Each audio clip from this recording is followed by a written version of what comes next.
Hello, everyone. AI is going to be the topic of the next 45 minutes. And this technology is often labeled as the technology of the future. But actually, it's already reshaping industries right now and today. By the show of hands, who of you are here and currently involved in either AI or tech startups? Yeah, that is quite a lot. Okay. So our panel today brings three experts with unique insights from different angles of AI and startups, each from diverse fields ranging from cybersecurity to leadership and to digital transformation. Let's explore together how AI is driving innovation and shaping the future. It is my honor to welcome on stage as our first out of three guests, Katrin J. Yuan. A warm applause for Katrin. She is an award-winning executive with a background in technology transformation. With a Master of Business Administration and studies in IT and finance, Katrin is fluent in 6 languages. She is also a 6-time board member, no coincidence, chair of the AI Future Council, lectures at 3 universities and serves as a jury member for ETH.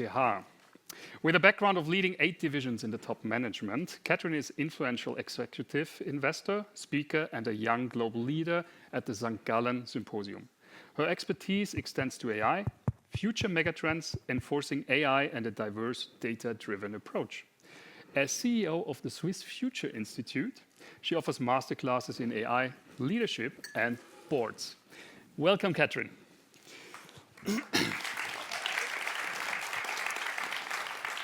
And our next guest for today is Shira Kaplan. Shira, welcome.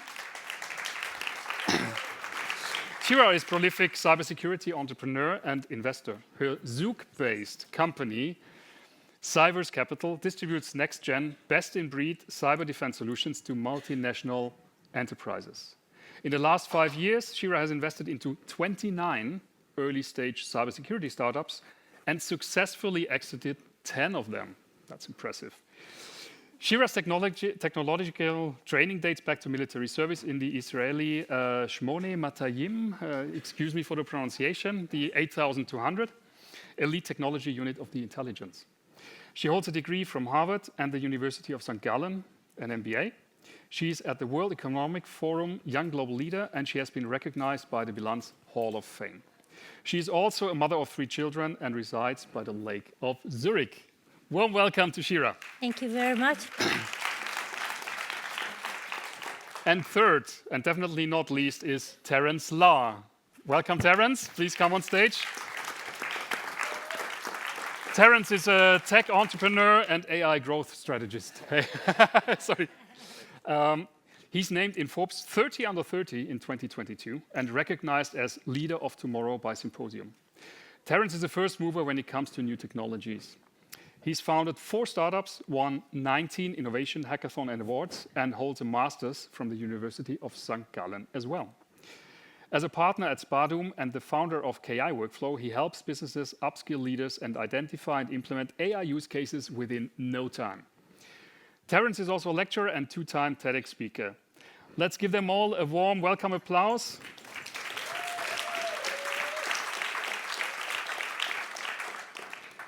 Great. Great to have you here today. I'm very honored. Just recently, yesterday, I had a conversation with a friend, and she asked me, hey, what is your most recent kind of life hack? And I was like, hey, that's actually a really good starter, a really good question. So I want to open the round with a similar question to you guys. We're talking about AI. So what are unusual ways of using AI that no one really thinks of? Like basically your most recent AI hack. Who would like to start?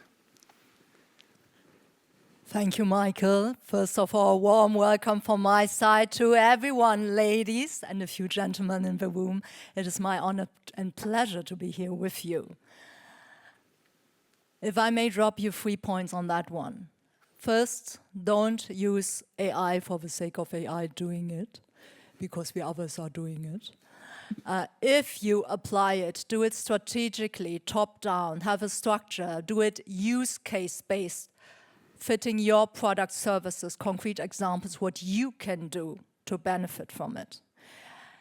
Have a look at the quality of data, implying us, women, implying us all, representative of population.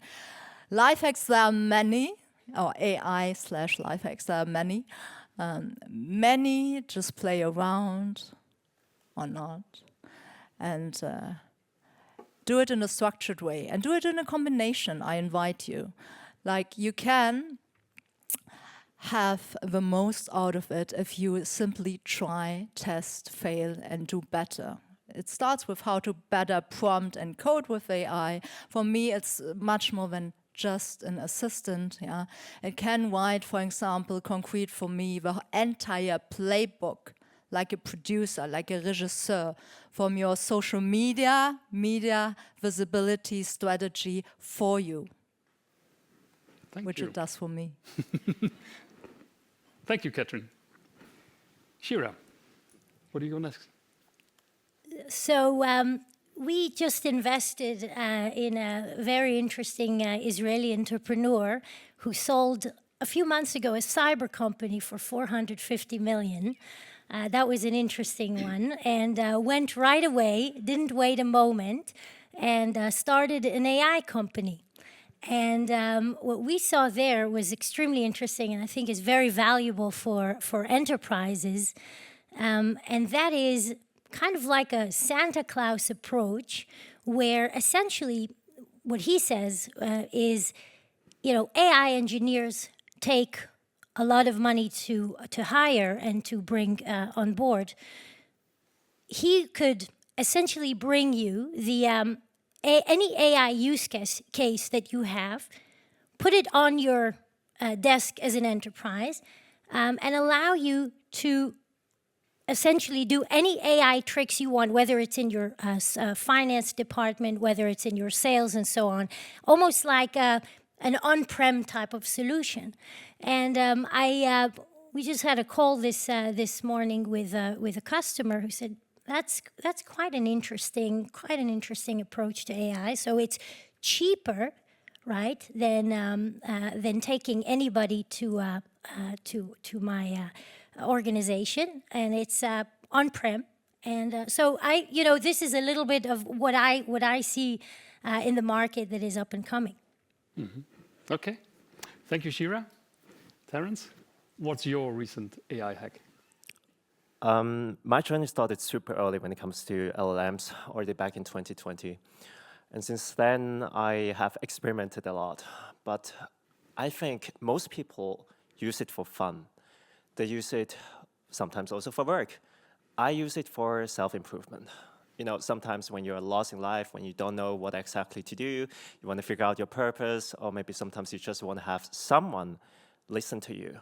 Now, obviously, you can ask your friends. But is your friend available 24/7? Maybe not. And he or she will judge you for sure, subconsciously. So the thing is, AI is somewhat a good companion. And I use it also not just for personal usage, but also mostly sometimes also for business analysis. Like sometimes you have interactions with a potential client, and you want to figure out, will it result in some type of sales? And oftentimes, I wouldn't know, right? I'm alone in the call, but sometimes when the calls are recorded, I have the transcript, and I can feed it in, and I can have a thorough analysis. But also, in the last 3 years, since I've been working with LLMs, or 4 years, I've prototyped many different use cases. To give you some, one of them is an AI-powered teddy bear, plush toy, for kids. Now that's interesting. So, it hasn't hit the market yet, but the really interesting thing is, kids, they sometimes also feel lonely, right? Not just us.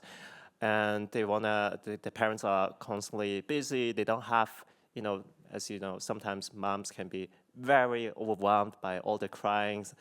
And maybe there could be a teddy bear that teaches them mental health or the importance of counting from 1 to 10. The possibilities are endless. Obviously, we're heading toward Black Mirror, because If not used properly, it can have a lot of undesired consequences. And yeah, apart from that, I've tried also a lot of different techniques, prototypes. Basically equipped an AI with all the knowledge I have already 2 years ago. Then I would ask him knowledge. I would ask him questions like, how would you answer this type of question? And sometimes I just need to have a sparring partner. And if the person or the AI happens to have the same knowledge as I have, it makes it even more interesting. Okay, thank you for that. I like the teddy bear, definitely. You have to tell me more about that after this. I'd like to stay with you, Terence. I mean, you're a founder of KI Workflow, so you are helping companies improving processes, implementing use cases, and essentially saving a lot of costs and becoming more efficient. You have also a vast experience as a founder in multiple startups. So maybe for all the founders here in the audience, as a founder, how do you see, can they use AI to kind of grow their business? Absolutely. So for me, AI is kind of like a magic wand. And when I say magic wand, it's the one that you actually see in Hogwarts, you know, Harry Potter. See, the thing is, there are muggles and non-muggles. You have wizards and non-wizards. You have people who have a magic wand. But the thing is, AI, you know, technology that is so advanced looks like magic from the outside, right? If we go back to the past, we would see many people who would believe that we just had superpower if we can answer all these things in seconds. So for me, the secret lies in how to properly use it. And I would also say that the rule that I set myself is to have an AI-first mindset. 80% of the task can be done in a sufficient amount of quality by AI, while 20% requires human touch. So the famous 80-20 rule also applies here. Let's go to the specifics. We obviously have client-facing processes, but also back-end processes. When it comes to client-facing processes, such as marketing, sales, and HR, there are so many different use cases we could tackle. For instance, we could work on creating instant landing pages. Fun fact, if you actually go to my website, it was generated partly using AI, and I did it today at 1 a.m. until 4 a.m. So I had little sleep. But see it in this way. In a traditional context, using WordPress, it would not be possible, especially given the fact that it takes so much time. And now we just kind of have a team. We can imagine ourselves as being manager of different tools. Just as if you would manage people, you would manage tools.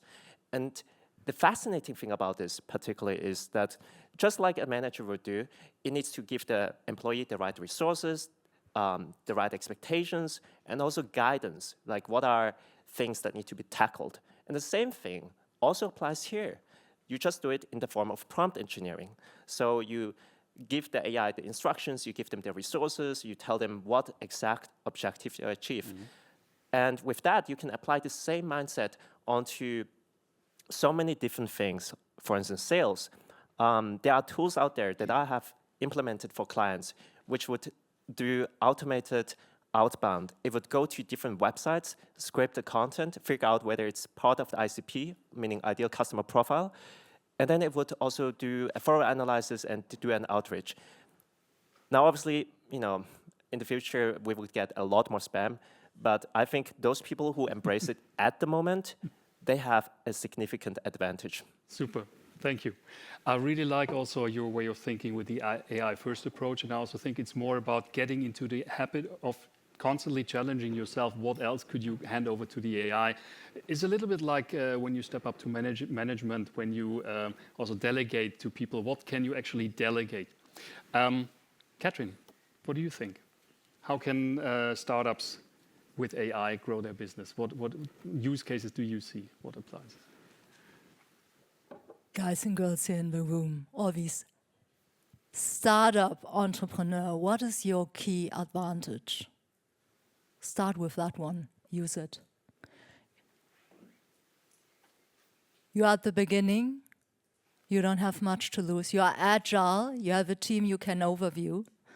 You don't want to wait Some say like, let's wait when we have budget, more successful, when we are scale up, when we are totally professional, whatever, don't wait, just start.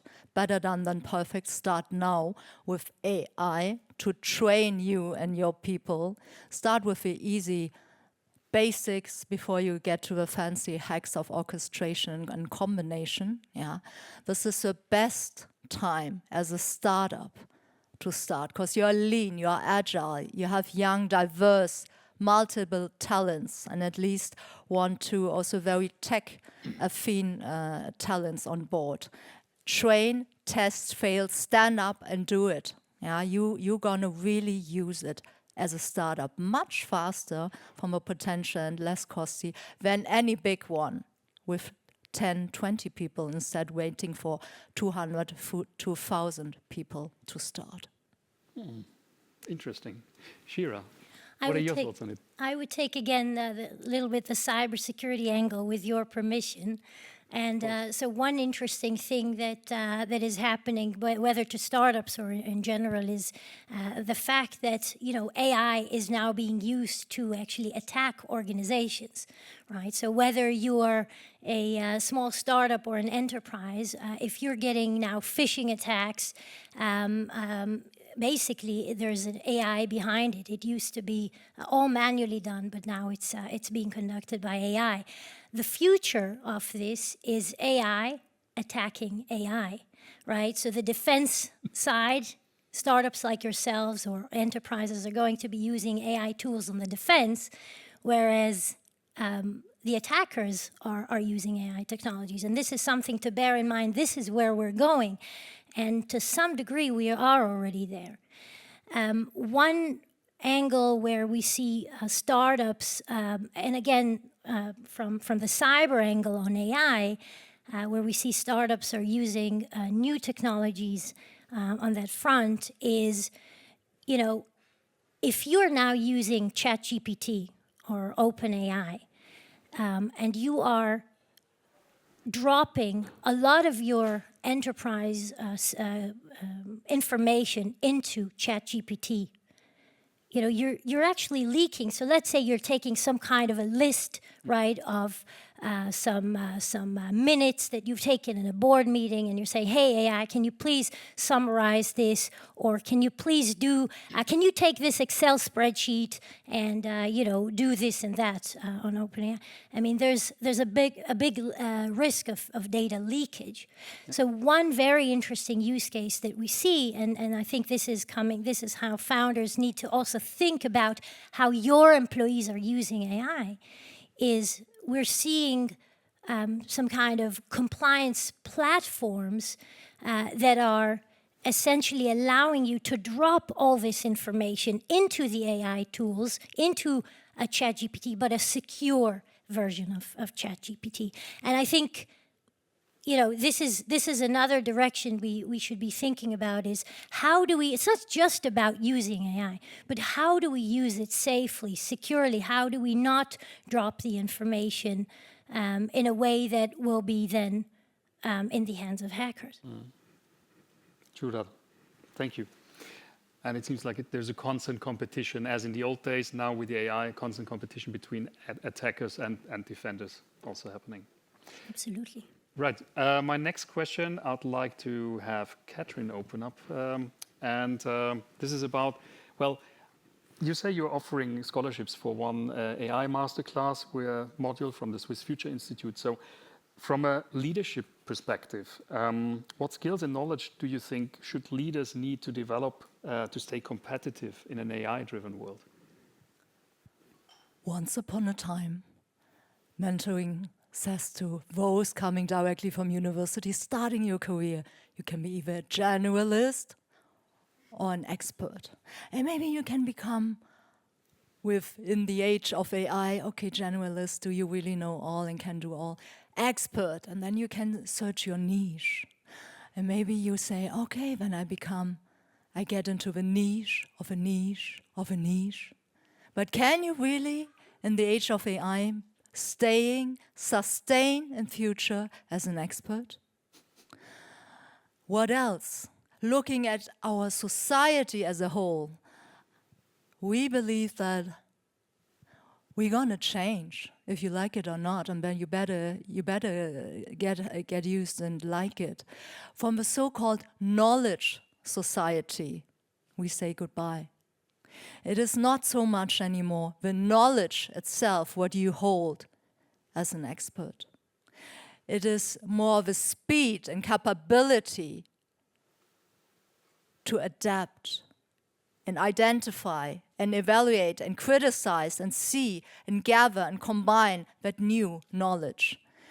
In that age where knowledge itself, information with context combined, applied, is at risk, fake news and stuff like this.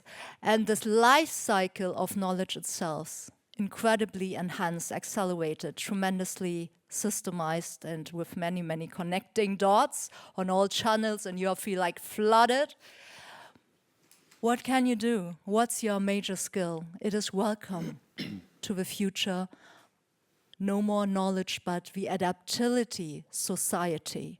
And if we say 18-20 or 90-10, if 90% of your tasks, roles, responsibilities at a decent quality can be substituted, what about the 10% what is left where you focus, where you really are good at, and what makes you in this room as you are sitting here with me side by side?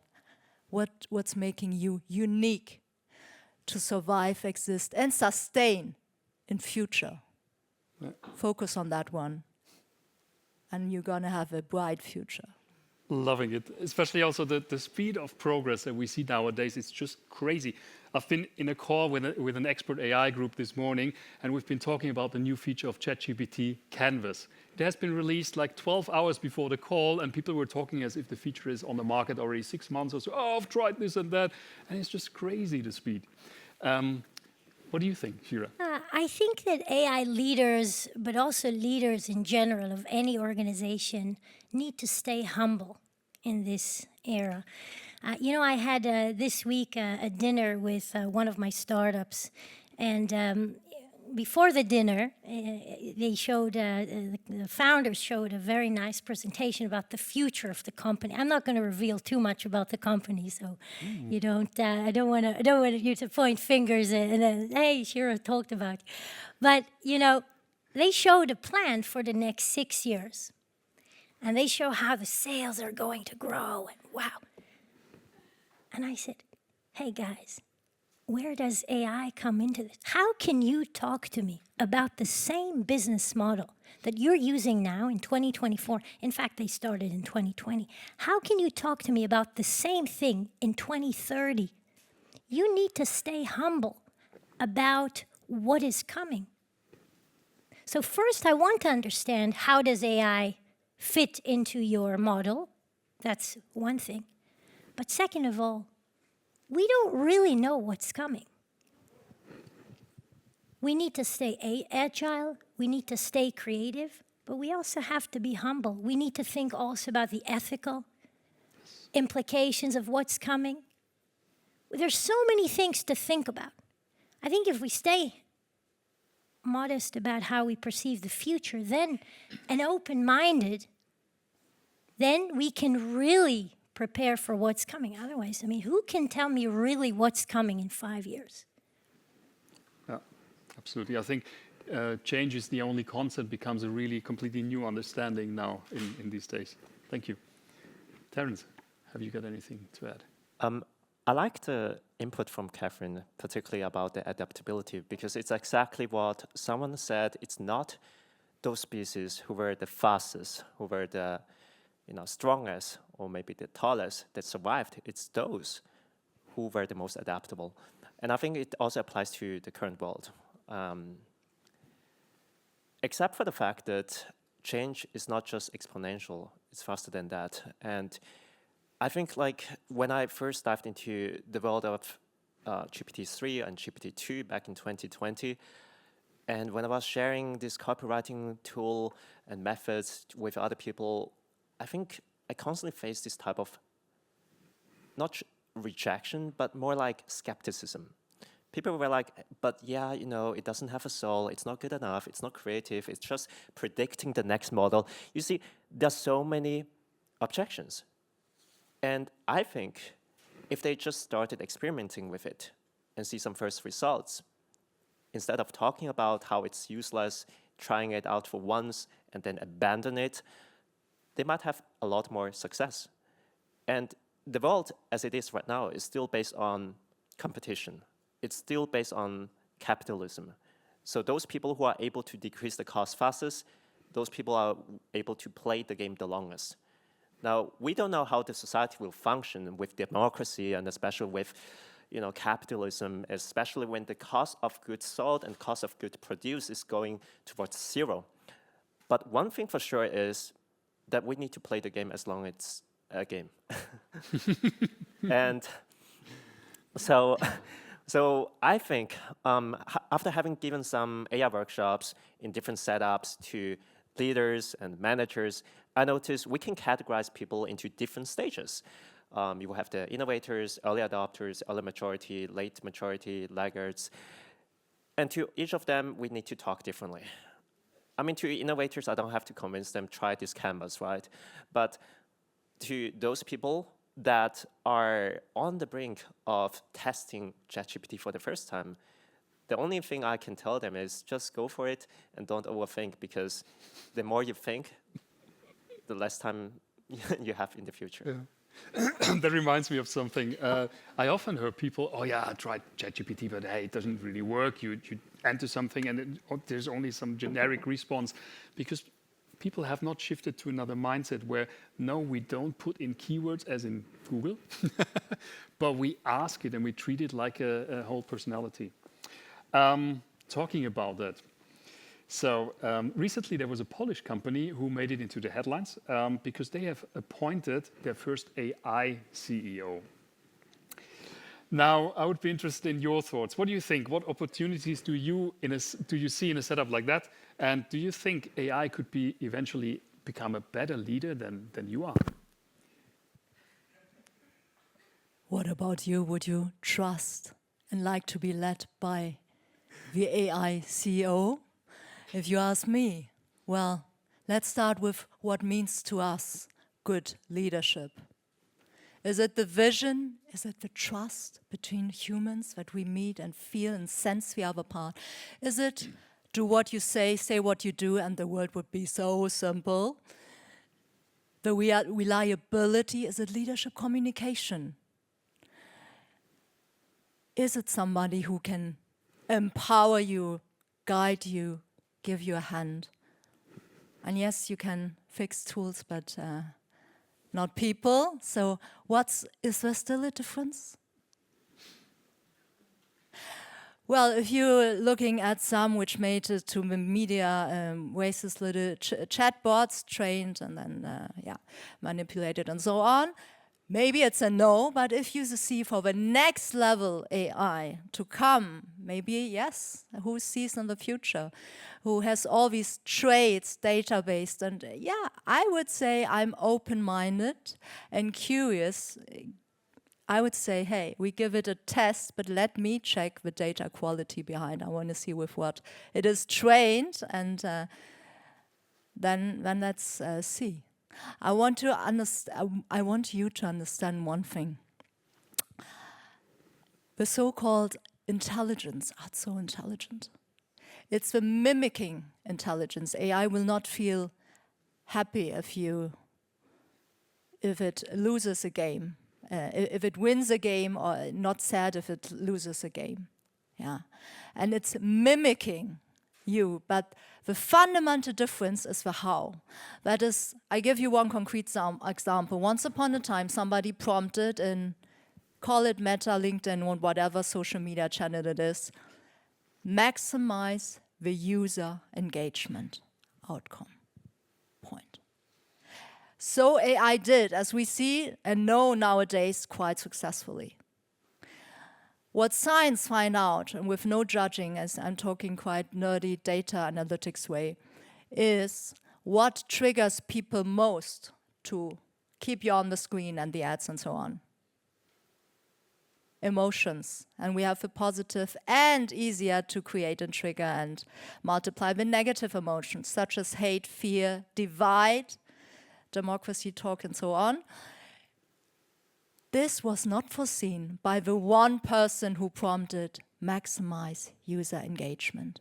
I invite you here, imagine with me in the future, what if we prompt to AI, maximize the happiness of humanity? How does it look like? Is it really naively from you to end war and conflict? Or is it protect yourself from yourself and all these people in toxic relationships, or said goodbye already to your company, or will still being present, not really? You see, it can be a very, very different way to put you in with maximum endorphin and so on. I just want to make you clear, the way to think is completely different, so better know what you wish for in future. Well said. Thank you. Shira. Okay, round of applause. Now I understand why you have so many LinkedIn followers, my dear. You're a superstar. It's such an honor to be next to you. Don't take it the wrong way. You look at me very seriously. It's a compliment. Which is amazing. It's the first time we're together. Very nice. Look, so business leaders, right? A CEO, AI CEO. So let's take the question from a different angle. Can AI go to a customer and shake hands? I mean, what is the value of a handshake in today's world? What is the value of me sitting in front of you, looking in your eye and understanding how you feel? Will you buy from me? Will you not buy? Should I invest in you? Should I not invest? These are very soft skills that take a lot of brain power. I don't know if AI will be able to do it. What about all of us here in the room? Women, the women's intuition, the gut feeling, being able to make decisions that are based on our internal conviction, which, Terence, don't take it the wrong way, but I don't know if men have the same way. Will AI be able to do that? So all of these things, if you tell me, yes, in a few years' time, yes, AI will be able to do that, then I say, sure, have an AI see that. Loving it. Thank you. Terence. I think a lot of things have been covered. The thing is, if you are being objective, not subjective, AI can do many things without sleeping, without having emotional crisis, also without hesitation, without asking for more money. So in theory, it's actually the perfect example of a leader, right? You know, it's always acting in the favor of the employees in the future. But I also think that while AI, as Katrin said, is mimicking intelligence, it doesn't know the why. It doesn't know why it's doing specific things. And that's also the whole topic of the next model prediction of the AI. It knows when I say, for instance, I like, then it would suggest the next word, I like a cake or something like that. But it doesn't know why I would say I like a cake. So that's kind of the big difference between us humans and AI. And also, if you think about it, there's an actual value of you sitting here, looking at me, and looking at all of us panelists, because we know for sure, at least right now, that none of us is an AI or a robot. It might change in the future with the Tesla robots or anything. While, if you're on a Zoom call, how can you trust that I'm not an AI or you're not an AI? Because there are deepfakes that can clone your voice, clone your face, clone your mimics. What else can I say? I mean, they are probably not heavily used at the moment, but who knows when? And that would be a big topic. Michael, can I make a small recommendation to the audience on this topic? Sure. About what? Sure. If you have a chance to go to London, go and see the ABBA show in London. You are looking at bots. You're looking at AI, you're looking at holograms. It is incredible. I saw it just a few weeks ago. You think you're looking at human beings, but you're not. And, you know, looking at something like this, it's like you're thrown into the future. Really highly recommend. Sorry about interrupting. Thanks for the recommendation. I'll take that on my list for sure. I'd like to stay briefly. I think we have around 7-8 minutes. Final question. I'd like to stay on the topic of female intuition, and I do agree a lot. And because also, I think this is an important topic when we also look into AI, considering also we're on the RiseUp conference, we're talking about female founders, we're talking about diversity. But if we look outside of this conference, actually the reality looks different. So there's not that many women in tech, working in tech or in AI, and shaping the technologies that we are developing. So I'm just wondering what kind of biases could this lead into, and what steps could we take to reduce these risks and to continue work with AI? What's your thoughts on that? As former head IT, head data was with me, and tech I'm a bit nerdy, whereas I consider it as positive. Demand for your data. Your data needs to be reflected and represented and be there in the population. If we look at our beautiful, privileged Swiss population, data-wise, we are more women than men. Data-wise, we even live longer, depending on which generation you take, 7-8 years on average. That is, we are longer here, more productive. Use it, and the data, that's the minimum right that you demand. And it's no excuse to say, well, I'm not so tech, I'm not IT, I'm just like the end user, maybe, or I play around sometimes with one of these tools and that's it, and maybe I step away. That is your data, your right. I might want to make this point clear. We only need nowadays a few data points combinations. In some countries it is already in place to define a profile of you. Let's assume America, postcode, salary range, level of education, income, employment rate, foreigner rate, and so on. And imagine with me, you need to go to take a loan from a bank, and maybe you have a right and all the wrong social demographic attributes leading to your profiling according to AI, yes, and you don't get the loan. Or you do get the loan at a much higher interest. And then it's your kids who you need to pay for education, yeah, and that's the next hurdle. And finally you made it, and then you're sending your CV to your dream job. And again, there's a hurdle, because 20 years ago, what was most successful? Heading department, directors, CEOs. Pay male white, bestseller. Train the data and the discrimination, the risk between peoples on a one-on-one basis. The risk here which stands in the room is perpetuate, it's systematic in an unforeseen, tremendous other dimension than on the human one-on-one basis. So, ladies and gentlemen here in the room, I invite you to claim your data as a customer, as a partner, as a supplier, according to the large chain. You have a seat at the table. Claim your data, ask the question, and make your voice heard here. It starts with you acting responsible, and then we have a good opportunity to really make the best out of it, having us in AI represented.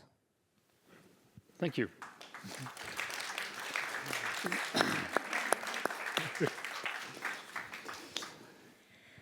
So I come from a world or a country where women, like men, do the army. So I served in the army for 2 years. I was in the military intelligence, just like a lot of other men were in the military intelligence. My perception of equality or biases is a little different, I think, than many other countries or people. I think, we're the same. If I had to do the army and my buddies had to do, then, there's really no difference. And this is my perception of the world. I'm a little bit hesitant when it comes to, situations where women have to kind of stand up and fight, and it's just I just don't come from that kind of bias. So this is kind of in the physical world. In the digital world, if there are biases on AI, fix them. That's it.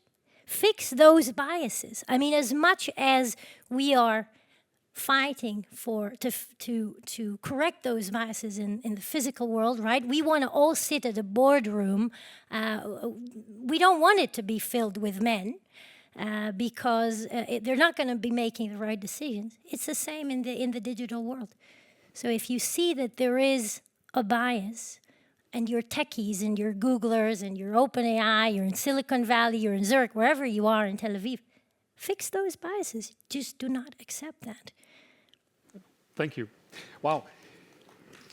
Applause to Shira. Now, time's flying. I would love to have that conversation a lot longer, and I think over apero and drinks, I think we'll have that, and we'll continue on.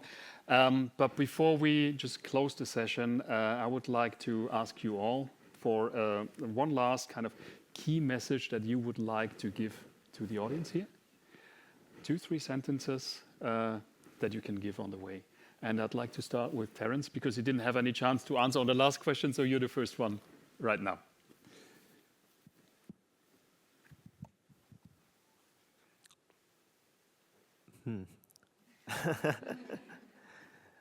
How can I condense an answer that could be 10 minutes in 3 sentences? Well, no ChatGPT help, huh? Maybe there's AI integrated, who knows? Next year. No, kidding.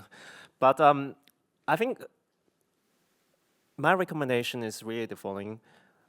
AI is moving really fast. In 1 year, we're not talking about the same things as we're talking about. We might be talking about glasses, identifying faces, discriminating. Maybe I will be able to even call each of your names, because my AI right now can identify all your faces. But don't worry, my glasses are basically normal glasses. The only thing I can recommend you is to have a more open mindset. I've given actually a talk about the power of experimentation. Everything you want is just 10 experiments away. It's a TEDx talk.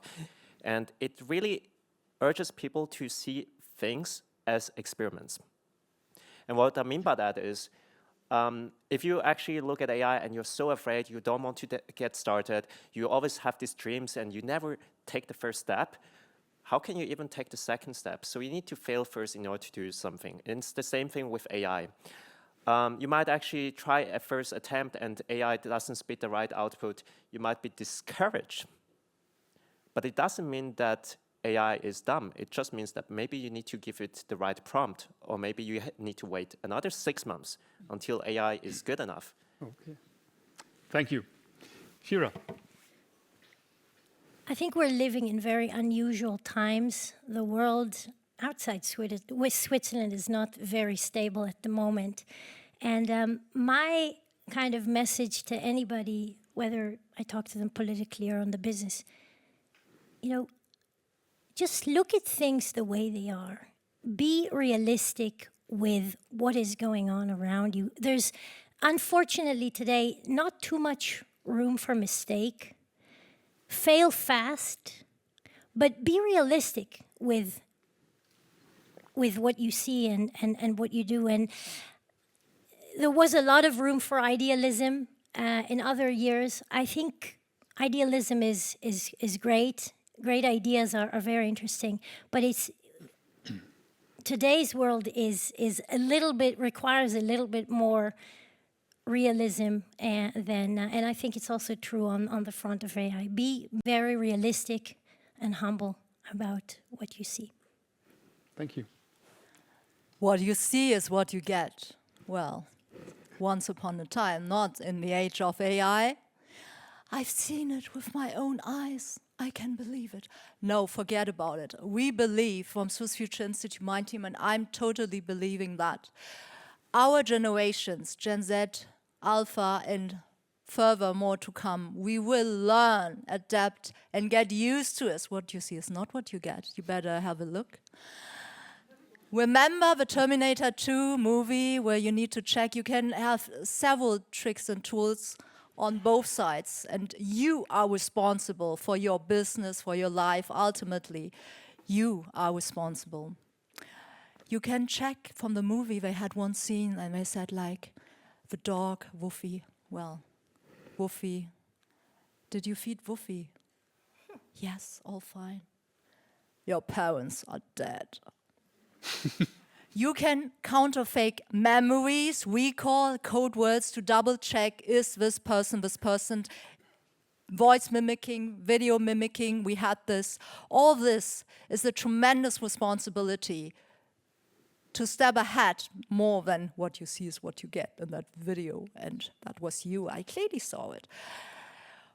Moreover, it's a CEO topic, it's an entrepreneur topic. Yes, it is your topic. It's not an excuse. I'm not IT. I'm not so into tech. Yes, you are. You better become on the way. There are some people who told me, like, well, imagine, picture a marathon, yeah, and you're standing aside and say, well, let's first wait and see. The others are already running, and you're like, yeah, well, I first watch, and then I will keep on running, and then I will win it. Really? So better build early, start, adopt, fail, stand up, be stronger, and be part of it.